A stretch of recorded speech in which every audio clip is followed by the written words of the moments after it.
I mean, it was the zombie apocalypse by the time we left. I was living in the Hollywood Hills, which is a very ritzy neighborhood. And by the time I left, I was patrolling my backyard at night with a gun to make sure nobody had moved in. I had friends who had found homeless people in their apartments, friends who found them in their backyard. And, it's nothing against the homeless, but it's nothing compassionate about letting people live on the streets. It's not compassionate to them. And it's not compassionate to the people who come to a city to find a way of life that's, pleasant and uplifting. I don't think you can do that when your city is overrun by people, not just homeless people, but also criminals who are not being restrained in any way. It's just amazing to me. It is absolutely amazing to me that a state like California, which is paradise. I mean, if you take the people out, it's just paradise, can be destroyed at that level, and yet people go on voting for the people who destroyed it.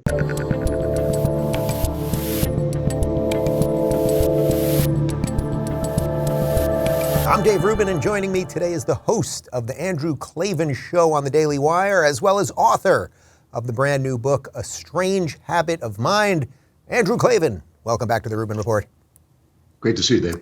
Andrew, you've done many things in your career, screenwriting, many books, Daily Wire, but you opened for me during the Don't Burn This Country book tour. Would you say that was the highlight of the whole operation? And why even continue working after that? I struggled with that question after opening for your act. I thought, I'm now so covered in shame that maybe there's no possibility of going on with any self-respect at all, but I've managed a little bit. How many books have you written? Every time I bring you on, I ask you how many books, and I'm still not even sure how many books. It's a lot of books. Well, it's a lot of books. The last book, when they published it, they said it was my 36th, so I'm just going to go with that. Wow. I mean, that is really something. Do you feel like each one, when you finish a book, do you feel like it's your last, and then suddenly there's some more in the well, or how do you feel usually? Now, the only time I ever thought of giving up was after writing a book called Empire of Lies, which was a very difficult book and a very emotional book, and it really wrecked me. And I walked in and I said to my wife, "That's it, I'm done writing novels." And she said, "Sit down and have some dinner." She didn't believe me. There wasn't even a second where she thought that I might be telling the truth. It's kind of like an addiction. I can't stop.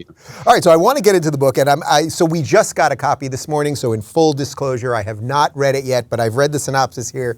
And obviously, between big tech and billionaires and espionage and all sorts of stuff, there's a lot that's relevant to our political stuff of the day. So there'll be plenty for us to talk about. But first off, you, like me and so many others, are a California expat. You are a refugee of what is now, I would say, communist California. You're feeling pretty good. Do people know publicly where you live, sort of, roughly? Yeah, I'm in Virginia, in the D.C. area, and it's the smartest thing I ever did. I mean, it was the zombie apocalypse by the time we left. I was living in the Hollywood Hills, which is a very ritzy neighborhood. And by the time I left, I was patrolling my backyard at night with a gun to make sure nobody had moved in. I had friends who had found homeless people in their apartments, friends who found them in their backyard. And, it's nothing against the homeless, but it's nothing compassionate about letting people live on the streets. It's not compassionate to them. And it's not compassionate to the people who come to a city to find a way of life that's, pleasant and uplifting. I don't think you can do that when your city is overrun by people, not just homeless people, but also criminals who are not being restrained in any way. It's just amazing to me. It is absolutely amazing to me that a state like California, which is paradise. I mean, if you take the people out, it's just paradise, can be destroyed at that level, and yet people go on voting for the people who destroyed it. I once asked Larry Elder why he thought that was so, and he said they just don't connect the policies to the apocalypse. It's all policy. I mean, New York was like that in the 80s and 90s when I lived there, and then Giuliani came in, changed the policies. They called him a racist every single day in the New York Times. He cleaned the city up and made it one of the most beautiful cities, one of the safest big cities in the world, if not the safest. It took, 2 years to destroy all that work that was kept in place by Bloomberg all those years.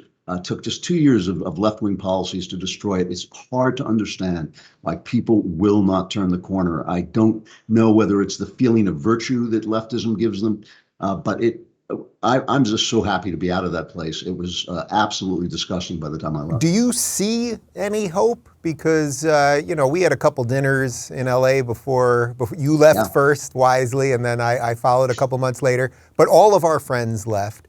And from everything I've seen in basically the 9 or so months that I've been gone, it's just getting worse. I mean, how should we feel? The people that leave, like, should we feel, oh, maybe they will turn it around, or should we be hopeful? Or is it just like, you know what, enough already? That's what you guys want, then just keep running with that. Well, I always hope it is one of the United States. I always hope that it'll come back, online. And in the past, because so much of the industry is creative. There's Hollywood and there's Silicon Valley. So these are people who are creative. They're capitalists. They like to pretend they're not capitalists. Exactly. They like to make speeches at the Oscars about not being capitalists, but they're the most capitalist people in the world. And so when their business gets undercut to a certain degree, you think that they're going to come back and elect, a Reagan or even a Schwarzenegger, somebody to sort of change things up. The problem now is that because we live in a world where we can be connected like this, like you and I are connected right this minute, there's not that much difference if you leave. You can build an industry anywhere. You can run an industry from anywhere. And so my concern is that now people will simply move to Nashville. If you go to Nashville, everybody there is from LA. People will simply move to other places and just let the place sink into the sea. You think eventually the absolute destruction of a brilliant economy will back up on them. You think that people will only stand it so long, and yet the fact that they have stood by while, for instance, San Francisco, one of the most beautiful cities on earth, has been turned into a hellhole is just amazing. It is just amazing. So I don't know if it's going to come back. It's interesting because more and more people are talking about what is the united part of the United States of America.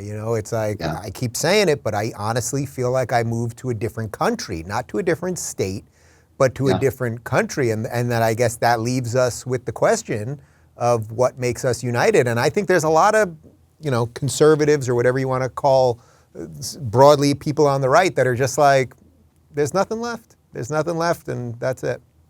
Well, that is a thing conservatives do. That's kind of a kind of a knee-jerk thing. Conservatives, it's over, it's all over, I give up, and all this. And when Roe v. Wade was overturned, I just reminded people, that things can change. Amazing work can be done. It takes a long time. It took the left 60 years to take over our institutions and bring the country this low. It's going to be a long fight to take it back, but it can be done. My hope is that we become more federalist.